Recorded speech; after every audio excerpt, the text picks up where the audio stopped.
రంజాను కలిసి మనం కూడా అంతే వెళుతూ ఉన్నాం, కలిసి వెళుతున్నాం. కొన్ని సంవత్సరాలు వస్తాయి, చాలా సంతోషం. దేవుడి ఇచ్చినటువంటి ప్రతి దినం కూడా ఆనందించేటువంటి అదృష్టం. ఎన్ని పనులు ఉన్నా, ఎంత బిజీ ఉన్నా, ఆయన సన్నిధిలో ఒక గంట చక్కగా ప్రశాంతమైన వాతావరణంలో అన్ని పరిస్థితులు మర్చిపోయి, పెద్ద పెద్ద ఉద్యోగస్తులు ఏంది, వ్యాపారస్తులు ఏంది, దేవుని బిడ్డలు ప్రపంచ దేశాల్లోనే ఈ 40 దినములు చాలా ఆశగా ఎదురు చూస్తూ ఆత్మీయంగా బలపడుతున్నటువంటి దినాల్లో మనం ఉన్నాం. కాబట్టి ఈ దిన అంశము ఎబేజు ప్రార్థన. చదువుల వాక్య భాగంలో 95వ కీర్తన, 94వ కీర్తన మొదటి వచ్చిన ఒకసారి చూసినట్లయితే, ప్రతీకారము చేయలేవా,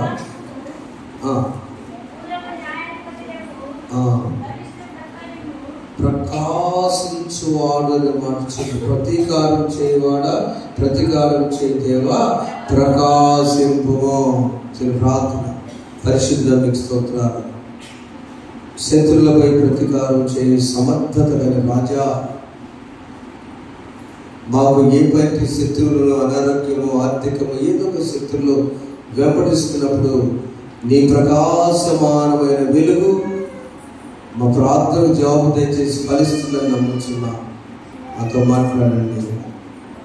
ఇప్పుడు ఆరాధన పెట్టున్నాను. యేసునామములో కూర్చున్నాం తండ్రి, ఆమేన్.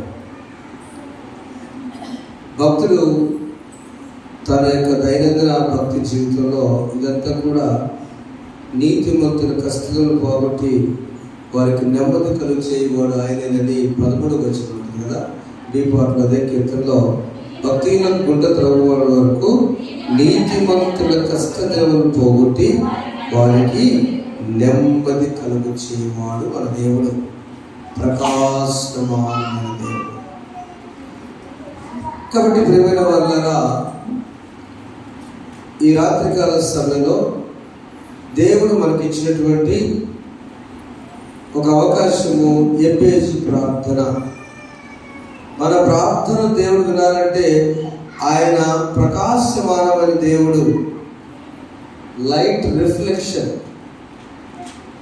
సూర్యుడు ఎలా రిఫ్లెక్ట్ అవుతాడో, ప్రతిబింబం చేస్తాడో, ప్రకాశం వెలుగో ఆ దేవుడు మనకున్నాడని నమ్మాలి. ఇప్పుడు చదువుకుందాం నేటి వాక్య భాగం. దినవృత్తాంతాల మొదటి గ్రంథం 4వ అధ్యాయము 10వ వచనం చూస్తే, ఎబేజు ఇశ్రాయేలు దేవుని గూర్చి మొర్ర పెట్టాలి. ఈ మొర అనగా క్రై అంటే ఏడుపు రాకుండా ఏడ్చేటువంటి పరిస్థితులు వచ్చినప్పుడు అటు కన్నీరు రాదు, లోపల వేదన పడుతూ ఎవరికి చెప్పుకోలేని పరిస్థితులు వచ్చినప్పుడు ఉన్నటువంటి దాన్ని ఈ మొర అంటారు. మనకి ఆపరేషన్లో థియేటర్లో తీసుకెళ్ళినప్పుడు హైమాదమ్మ గారిని చెప్పలేం, ఒక వాళ్ళు 2 దెబ్బలు ఉన్నాయి అన్నప్పుడు ఆ కుమారుడు, ఏకైక కుమారుడు, అక్క లేరు, చెల్లెలు లేరు, ఎవరు లేరు, ఒక్కడే కొడుకు రమేష్. వారికి 3 బిడ్డలు ఇచ్చారు. అమ్మ రాకపోతే ఏంటి పరిస్థితి? నేను అదే పరిస్థితి. పాస్టర్ గారు బయటకు రాకపోతే ఏంటి పరిస్థితి? దానిని మొరంటారు. అప్పుడు చేసే ప్రార్థన కాదు. చావా బ్రతుక అర్థం కాడుకొని చెప్తున్నావునా, మొదటి ప్రార్థన చేశారు కదా. ఏమైనా అయితే నా మొర నువ్వు కనుక చేరకపోతే నా పరిస్థితి ఏంటి అని ఎబేజు తన పుట్టకే ప్రియమైన వాళ్ళారా వేదన. త్వరగా చూసామండి. ఎబేజు తన సహోదరు కంటే ఘనము పొందిన వాడేంటను వేదన పడి ఇతని కంటినని అతని తల్లికి ఎబేజు అంటే అర్థమైంది వేదన, యాగని. మంచి బ్లెస్సింగ్ పేరు కాదు. ఎబేజు అంటే వేదన. ఆ వేదన పుత్రుడు. వేదన అంటే యాగని, ఎప్పుడు వేదనే. చూడండి, ఆ ఎబేజు చేస్తున్నాడు ప్రార్థన, డైలీ ప్రేయర్. ఇది ఇంట్లో ప్రార్థన చెప్పారు.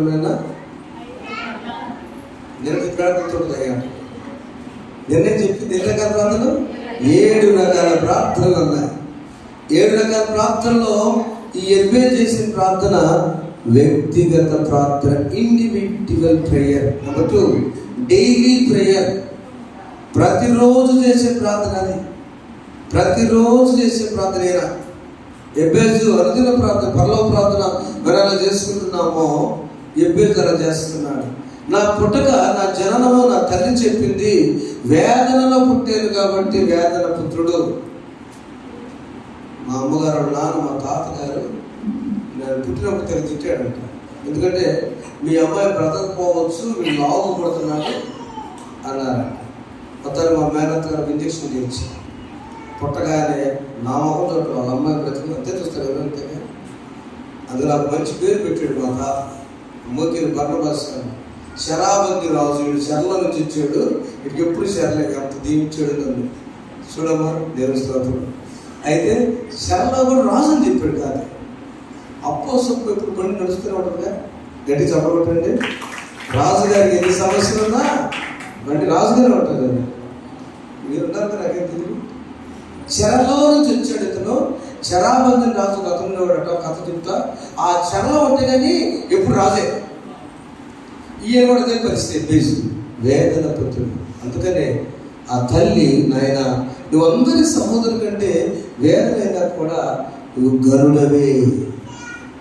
ఎందుకు గరుడు అంటే 4 రకాల ప్రార్థన ఎబ్బేజు చేసేవాడు. Number 1, please bless me lord, నన్ను ఆశీర్వది. మొదటి చదువు ఇశ్రాయేలు దేవుని గురించి మొర్రపెట్టి, నీవు నన్ను నిత్యముగా ప్లీజ్ బ్లెస్ మీ లార్డ్. ఎందుకు నన్ను ఆశీర్వదించడం ముందే అడుగుతున్నాడంటే,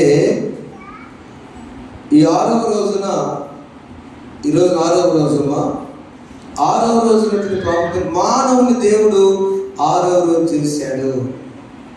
సృష్టి అంతా చేసిన తరువాత చివరిగా మానవుని చేశాడు. మానవుని చేసిన వెంటనే ఆశీర్వదించాడు. 27 చదువుకోండి, ఆదికాండం 1వ అధ్యాయము 27వ చదువుకున్నాను.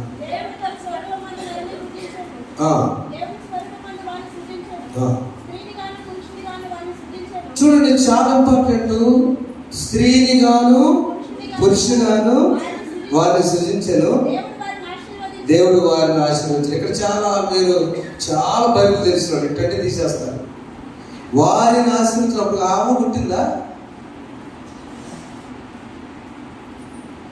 బైబిల్ గ్రంథంలో ఒక పెద్ద ప్రిన్సిపల్ గారు ఏసీటీసీలో చదువుతున్నప్పుడు, ఆంధ్ర క్రైస్తవ వేదాంత కళాశాల మన హైదరాబాద్లో మాకు ప్రిన్సిపాల్ వచ్చి ఆయనకు క్లాసులు తీసుకోడు. ఒక క్లాసు మాత్రం తీసుకెళ్ళాడు. ఆయన బోర్డు మీద రాస్తూ స్త్రీలు కూడా ఉన్నారు ఆ క్లాస్ కొంతమంది. మీరు విమెన్ లిబరేషన్ అనే దాని మీద చెప్పండి, స్త్రీలకు ఉన్నటువంటి విమోచన అనే దాని మీద చెప్తూ, మీరు ఎప్పుడు తక్కువ కాదమ్మా, దేవుని ప్లాన్లో అక్కడ ఏమని రాసింది? పురుషుడు గారు స్త్రీ గారు ఉందా, స్త్రీని గారు పురుషుడు గారు ఉందా? అక్కడ స్త్రీని గారు దేవుని మహా గొప్ప ప్రణాళికలో స్త్రీ మొదటి స్థానం. చంద్రబాబు గట్టిగా స్త్రీకి ప్రథమ స్థానం దేవుడిచ్చాక. మొదటి బాబు పుడతాడు, తర్వాత పాప పుడితే ఆ తల్లిదండ్రులు పెళ్లి చేయాలని చూస్తాడు. మొదటి బాబు పుట్టాడు అంతే కదా, ఓకే. ఎందుకని ఆయన ప్లాన్లో, ఆయన ప్రణాళికలో ఈ స్త్రీకి ఆనాడు దేవుడే ఇచ్చే ప్రణాళిక, స్త్రీని గాను పురుషుని గాను సృజించి వారిని ఆశీర్వదించాడు. మనం ప్రార్థన చేసుకుని తప్పలేదు. నన్ను ఆశీర్వించే ప్రార్థనలు అంతే. ఏ టైప్ ఆశీర్వాదం? యూత్ వారు వెరైటీ బండి కొనాలని కాదు, అయి కాదు ఆశీర్వాదం. స్త్రీలు గబగబా చేస్తారు కాదు, ఆధ్యాత్మికంగా Lord bless me to be as your child, నీ బిడ్డగా నేను ఉండేటట్లుగా ఆశీర్వదించు. సామెతల 10వ అధ్యాయం 22వ వచనంలో అక్కడ మనుషులు పడే ఆశీర్వాదం కంటే నరుల కష్టము చేత ఆశీర్వాదము ఎక్కువ కాదు. నరుల కష్టము చేత ఆశీర్వాదము ఎక్కువ కాదు. నరులు కష్టపడినా కూడా దేవుని దయ ఉండాలి. దేవుని దయ ఉన్నప్పుడు నువ్వు ఏం చేసినా కూడా ఆశీర్వాదమే. కొన్నిసార్లు పరీక్షలు రావచ్చు, భయపడవద్దు. అందుకని ఎబ్బేజు ప్రార్థనలో మొదటి ప్రార్థన, నీవు నన్ను ఆశీర్వదించు. యోసేపును అన్నదమ్ములు కొట్టి గుట్టలో వేశారు. అన్నదమ్ములు యోసేపు కంటే పైకి వచ్చారమ్మా. యోసేపు ఒక బానిసగా అమ్మబడినటువంటి యోసేపు నరుల కష్టమేమో మిగతా 11 మంది ఉన్నారు. యోసేపు ఒక్కడే కష్టాలు పడి కూడా దేవుని బిడ్డగా ఉన్నాడు. యెహోవా ఆయనకు తోడై ఉండేది కనుక పోతీఫర్ ఇంట్లో ఆయన ఎక్కడ అడుగు పెడితే అక్కడ ఆశీర్వాదమే. వై? బికాస్ యోసేపు భక్తిపరుడు, పవిత్రుడు, దేవుడు విడిచిపెట్టలేదు. ఇప్పుడు యోసేపు దేవుడు ఫలించిన కొమ్మలు చేసి ఆశీర్వదించి ప్రార్థన చేసుకున్నప్పుడు ధైర్యంగా మొరపెట్టి ప్రార్థించాలి. నీవు నన్ను ఆశీర్వదించు ప్రభువా, నిన్ను నేను విడువను దేవా, నీవు నన్ను దీవించు వరకు, నిన్ను నేను విడువను దేవా, నిన్ను నమ్మిన పరలెల్లా నీవు చక్కగా దీవించెదవు, నిన్ను నేను విడువను దేవా. మానవ జన్మ విలువైన జన్మ. మానవుడికి దేవుడు డైరెక్ట్గా ఇచ్చాడు. నీవు నన్ను అడుగుము, జనం నన్ను నీకు కీర్తన చదవండి. నీవు నన్ను అడుగు, ఎందుకు భయపడతావు? 8వ నన్ను అడుగుము, జనం నీకు స్వచ్ఛంగాను భూమిని దిగంత వరకు సొత్తుగాను ఇచ్చింది. అడగమే మన పని, భూమిని ఆయన అప్పగిస్తాడు. రెండవది ఎబ్బేజు ప్రార్థనలో 2వ అంశం చదువున్నాను. నా సరిహద్దును విశాలపరచి. 2వ అంశం ఏంటంటే లార్డ్ ఎక్స్పాండ్ మై బౌండరీ. అభివృద్ధి చేయి. మొదటిదేమో ఆశీర్వదించు, 2 అభివృద్ధి. ఆశీర్వాదం ఆధ్యాత్మికపరమైనది, అభివృద్ధి ఏమో శారీరకపరమైనది. యాకోబు జీవితంలో దేవుడు చెప్పాడు, నువ్వు భయపడబాక, నేను నీకు తోడాను. 35వ అధికారం 11వ వచనంలో, మరియు దేవుడు నేను సర్వశక్తి గల దేవుడను, నువ్వు ఫలించి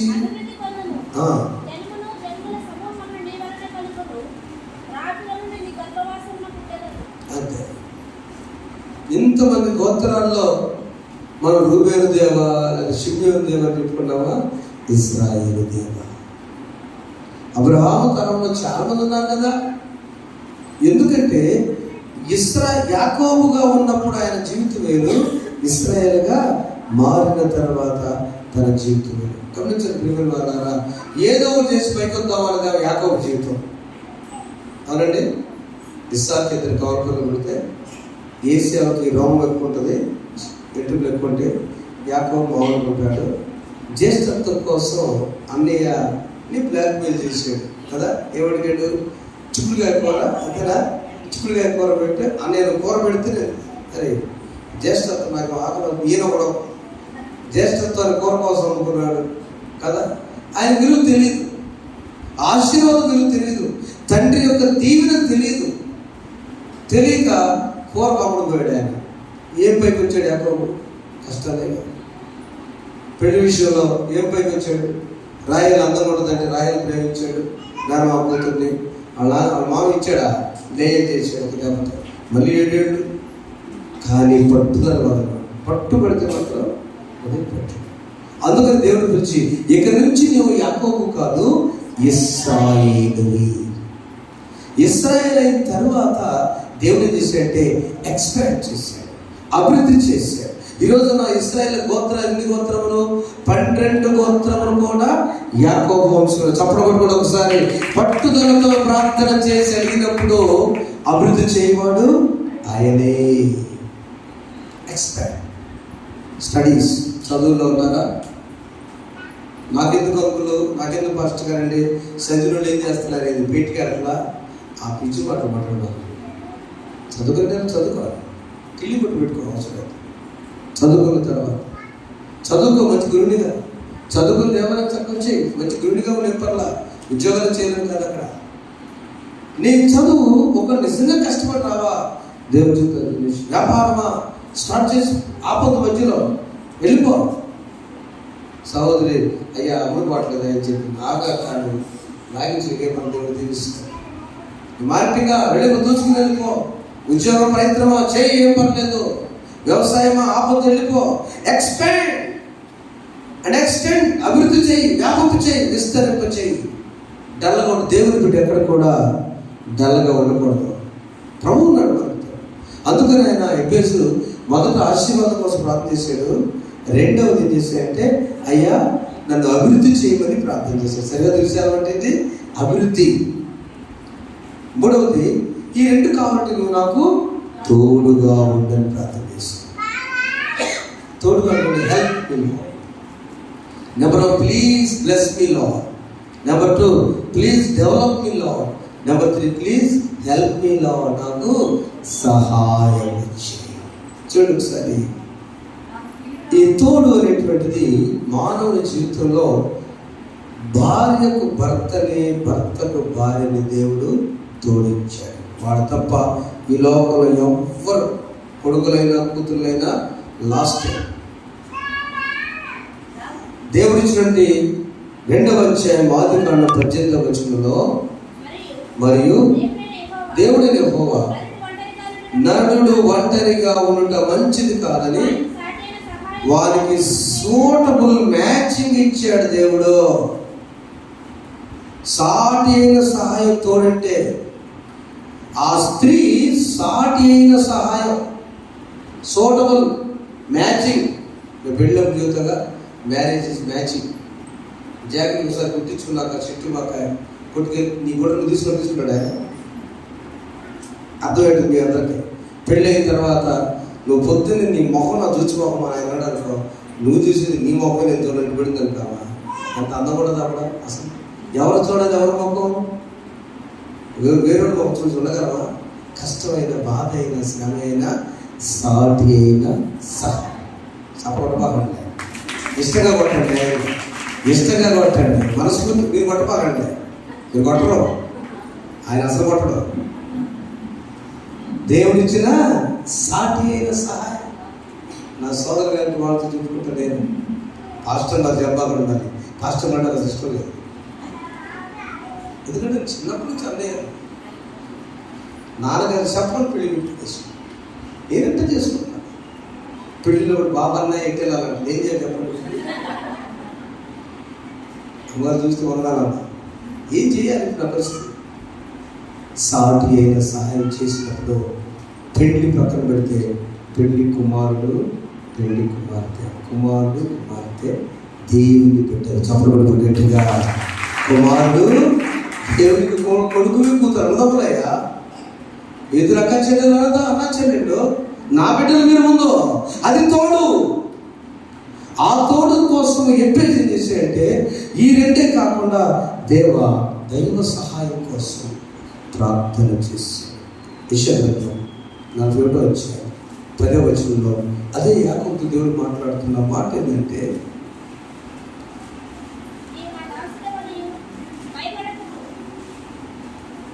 నీవుంటే నాకు చాలు యేసయ్యా, నీ వెంటే ఉంటానేసయ్యా, నీవుంటే నాకు చాలు యేసయ్యా, నీ వెంటే ఉంటానేసయ్యా, నీ మాట చాలయ్యా, నీ చూపు చాలయ్యా, నీ తోడు చాలయ్యా, నీ నీడ చాలయ్యా, నీ మాట చాలయ్యా, నీ చూపు చాలయ్యా, నీ తోడు చాలయ్యా, నీ నీడ చాలయ్యా, నీ ఉంటే నాకు చాలు యేసయ్యా, నీ వెంటే నేను ఉంటానేసయ్యా. దేవుడు మనకు తోడుగా ఉండే ఎబ్బేసు ప్రార్థన 3వ చెందమా, నీవు నన్ను ఆశీర్వదించు. ఎఫెసీయుల పత్రిక 2వ విషయం ఏంటి? నీవు నన్ను అభివృద్ధి కలిగి నా సరిహద్దు విశాలపరచంటే నేనున్న స్థితి కంటే ప్రార్థనల అభివృద్ధి, వాక్యముల అభివృద్ధి, నా జీవితంలో అభివృద్ధి, భౌతికంగా, శారీరకంగా, మానసికంగా, అన్ని ఆర్థిక పరిస్థితులు నేను విశ్వాసం కూడా అభివృద్ధి చెందాలి. మూడవది, నీ తోడు చదవా, నీవు నా దాసుని,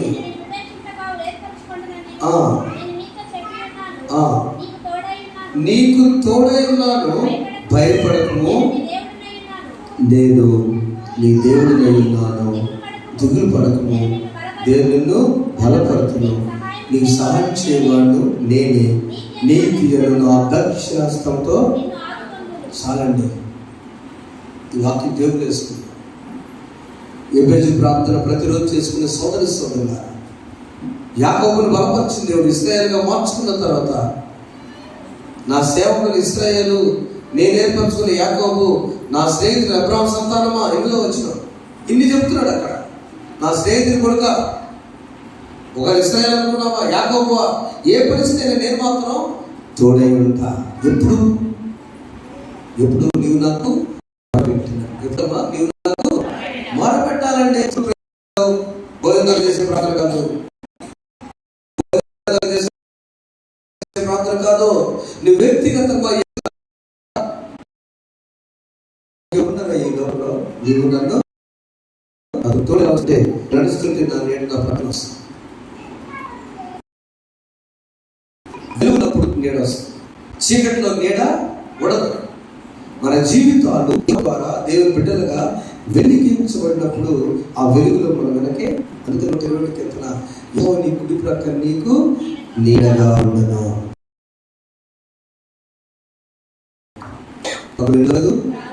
నీకు మూడవ ప్రాంతం యాకోబు తోడైనప్పుడు మనకు తోడైంటాడు. చివరిగా నుంచి నన్ను తప్పించు.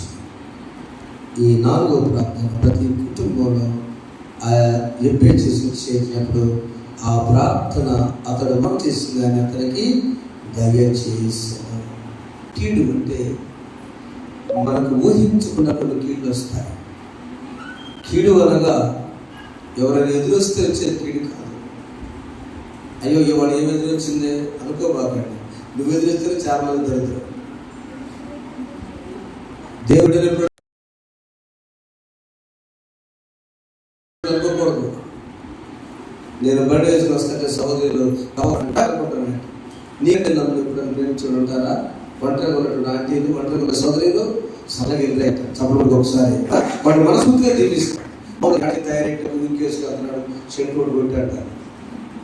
ఆ సహోదరుడు నేను ఎదురొచ్చాను, ఇవాళ ఖచ్చితంగా ఆయన పని ఆయన క్షేమము మనస్ఫూర్తిగా ప్రార్థన చేస్తాను.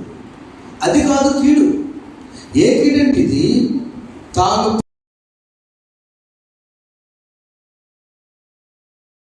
పరీక్షలలో దేవునితో నడిచినప్పుడు భక్తులైన దానియేలు వలె వచ్చేటువంటి కీడు. ఇంకా దానియేలుకి పదే చెప్పు అక్కర్లా, దానియేలు కీడు తప్పించబడే దేవుడు తప్పించాడు.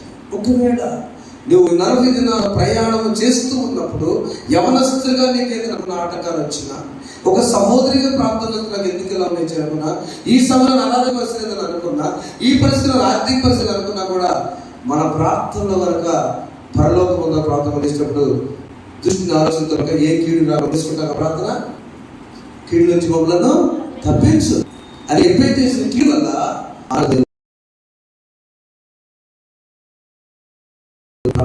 సింహాల గుహలో సింహం నుంచి తప్పించబడలేదా? యోబు తప్పించబడదా? తప్పించబడ. నీవు నేను ఈ ఉపవాస దినాల్లో తప్పించబడతాను. అందుకని ఎప్పేసి కీడు వస్తుందని తెలిసి నేను ఇప్పుడుగా ఉన్నప్పుడు కీడు వస్తుంది అయ్యా. ఆ తప్పి మనం ఏంటంటే సమర్పణ కలిగి ఉండాలి, అంకితం చేసుకున్న జీవితాలు కలిగి ఉండాలి.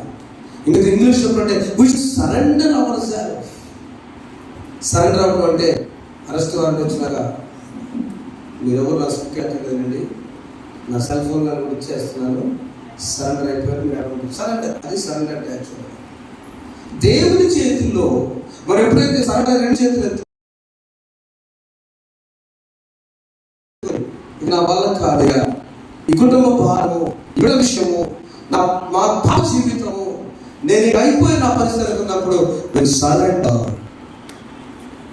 ఇంగ్లీష్లో చేర్చండి, I surrender all to Jesus. I surrender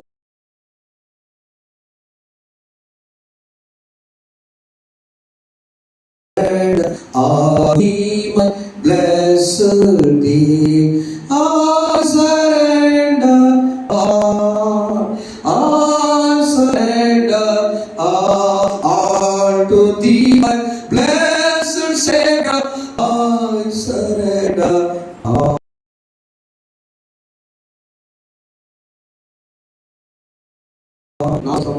నా స్వస్థతలు నాశనం చేసి వీడి నుంచి కూడా నేను భయపడను, తప్పిస్తాను. ఇప్పుడు తప్పిస్తాను. ప్రార్థన 4 విషయాలు. మొదటి ప్రార్థన, నీ నన్ను ఆశీర్వదించు. రెండో ప్రార్థన, నీ నన్ను అభివృద్ధి చేయాలి. యాకోబు, నేను నీకు తోడై ఉన్నాను. ఇశ్రాయేలు అభయం ఇచ్చాడు.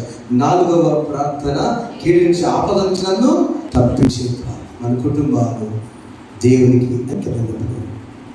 అందుకనే 91వ కీర్తన మాట, అతడు నన్ను ప్రేమించున్నాడు కనుక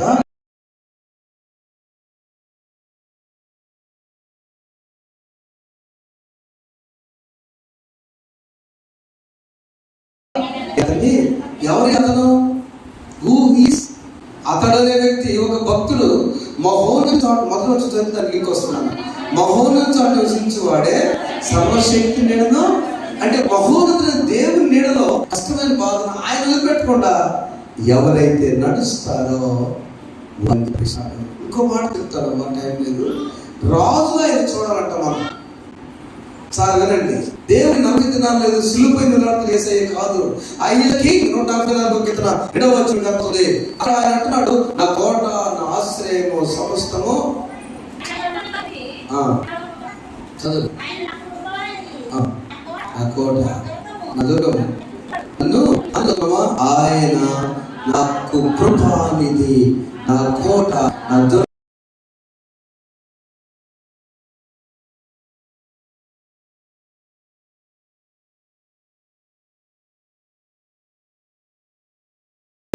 మాటలు ఎక్కడి నుంచి వస్తే, రాజు గారి గురించి మాట్లాడే టైంలో వస్తాయి. దేవుడు రాజా, దేవుడు నిన్ను ఆశీర్వదిస్తాడు. బ్లెస్ మీ లార్డ్ అని ప్రార్థన చేస్తాడు. దేవుడు నిన్ను అభివృద్ధి చేస్తాడు, సరిహద్దు విశాలపరుస్తాడు, అభివృద్ధి చేశాడు. డెవలప్ మీ లార్డ్ అని ప్రార్థన చేసుకో. దేవుడికి తోడే ఉంటాడు. మీ లార్డ్, హెల్ప్ మీ లార్డ్ అని ప్రార్థన చేసుకో. నాకు సహాయం చేయి, నా గృహ నిర్మాణం, లేకపోతే నా తండ్రి నీ దగ్గర రావాలని ఆశ ఉంది కానీ రాలేకపోతున్నాను అయ్యా. ఎక్కువ సమయం నీతో గడపని ఆశ కానీ గడపలేకపోతున్నాను ప్రభా. నీ సరిహద్దు విశాలపరచడానికి దైవ సహాయం. చివరిగా కిడి నుంచి తప్పించండి, అలా నడిపించండి. పరిశుద్ధాత్మ సహాయం చేయండి గాక. ఆమేన్. అందరూ నిలిచిబడ్డాం. దేవా మాకు నీ సేవకే అంకితము. దేవా కుటుంబము నీ సేవకే అంకితులకుండగా కాపాడు పిల్లలను లోకాదులు వ్యసనములు త్రాగుడు లేకుండా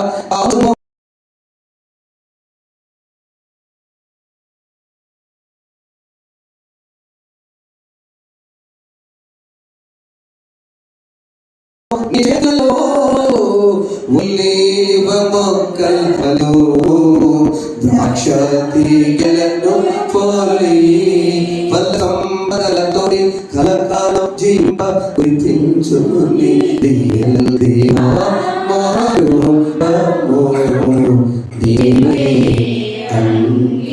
ప్రార్థన చేస్తూ ఈ కుటుంబానికి ప్రార్థించు. ఆశీర్వదించే అభ్యర్థించే పరిశీలించ.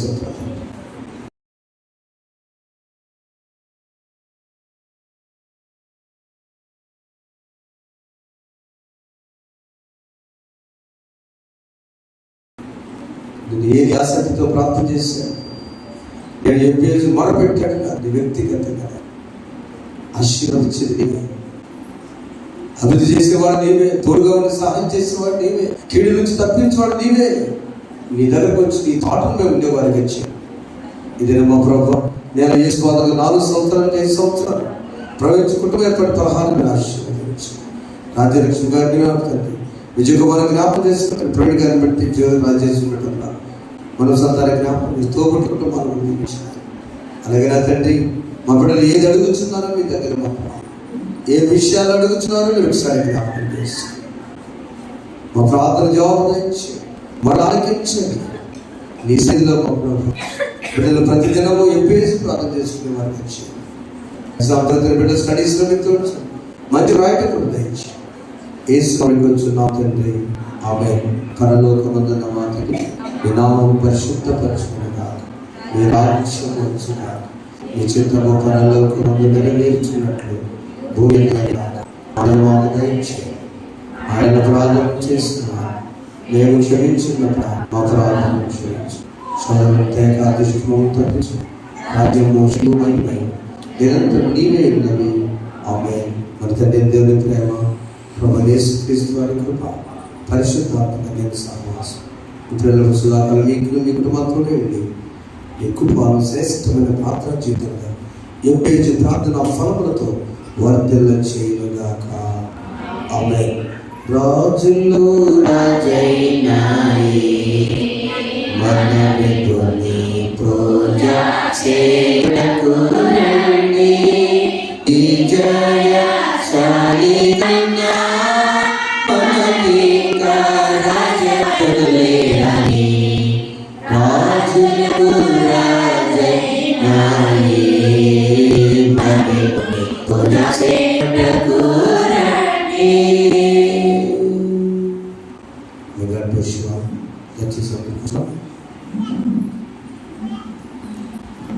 దేవుడు దీవించుగాక.